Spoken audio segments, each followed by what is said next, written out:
وسلم نے بڑا قیمتی نصیحت فرمائی کہ ایسی بات کرنے سے پرہیز کرو کہ کل اللہ کی عدالت میں تمہیں معافی مانگنے کی ضرورت پڑے۔ آج ایک چھوٹی سی مجلس میں ہم لوگ یہاں سے تہیہ کر کے جائیں کہ اگر ہم نے کسی پر ظلم کیا ہو، ستایا ہو، اس کے لیے غیبت کیا ہو، چغلی کیا ہو، ہم اس سے جا کر معافی مانگیں گے۔ انشاءاللہ ہم معافی مانگ لیں گے، اللہ کی نظر میں، اللہ کی شان میں ہمارا مرتبہ بلند ہو جائے گا۔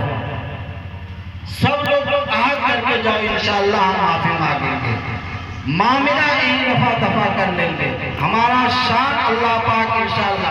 حدیث پاک کے اندر آتا ہے من تواضع للہ برفعہ اللہ، کہ جو اللہ کے لیے جھکے گا اللہ اس کو اٹھائے گا۔ معافی مانگنے سے کوئی چھوٹا نہیں ہوتا ہے، اس لیے اللہ کے پیغمبر صلی اللہ علیہ وسلم نے فرمایا کہ ایسی بات کرنے سے پرہیز کرو، بچو کہ کل معافی مانگنے کی ضرورت پڑے۔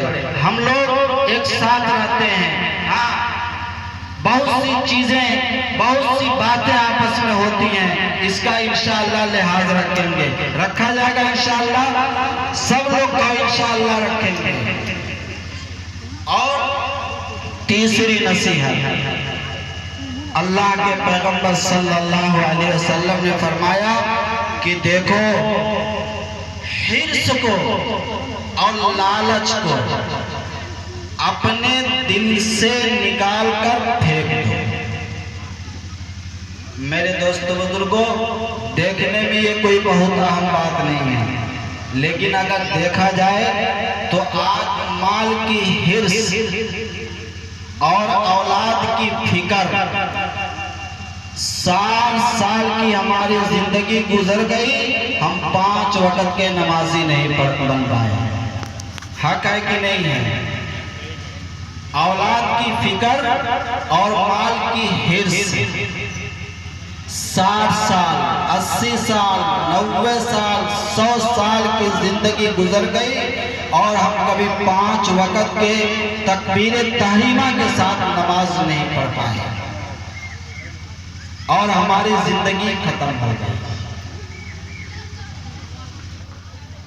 کہا گیا ہے الصبر مفتاح الفرج، کہ جو صبر ہوتا ہے یہ کشادگی کی کنجی ہوتی ہے، یہ کشادگی کی کنجی ہوتی ہے۔ اور حرص کے بارے میں بتایا گیا کہ یہ حرص جو ہے یہ ذلت کی کنجی ہے۔